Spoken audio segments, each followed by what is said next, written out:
Welcome to Ring the Bell. I'm Brad Wilson. And today we're going to talk about the pandemic, which is the sexualization of women's wrestling.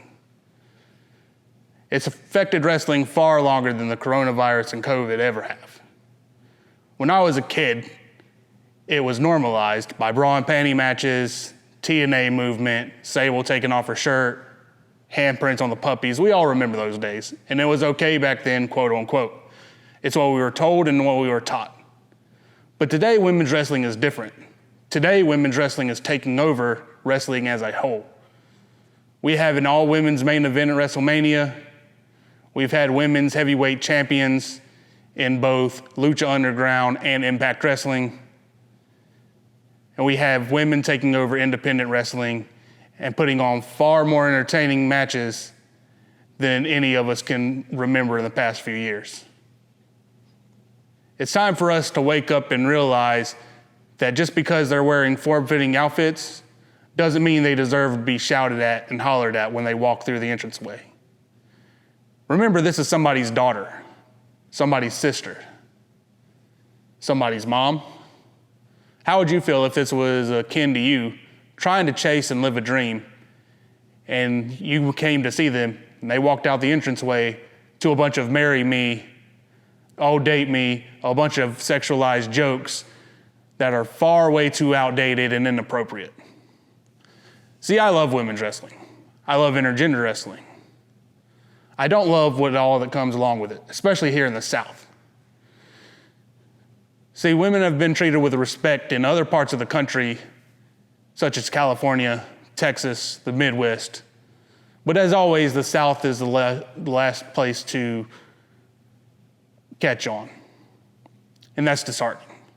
We have amazing talents that do amazing things. When Jordan Grace can put out 2 full books of despicable DMs that are sent to her, there's an issue that we need to address. And us as men have created it. We've allowed it.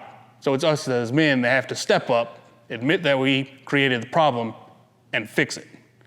Sonya Deville just had somebody break into her house to try to kidnap her. There's an issue. Now, I know you're going to watch this and say, well, not all men are like that. And I agree, not all men are, but there's enough to where it needs to be addressed. And the women have been calling for years for a change. And all we've said is, oh, that's just men being men, boys being boys. But understand, men are not savage animals. We are not untrained beasts. We can respect women's wrestling for what it is. And if you can't, stay away. I'm not here to kink shame. If it's your fetish, there's plenty of custom sites that you can go on, pay $200-300 and tell them exactly what to do, and they'll send you a video for that. But when a talented young lady has entered the ring, and this is a dream she's chasing, a profession she wants to carve a living out of, respect that. Keep your opinions to yourself. Keep your dicks out of their DMs.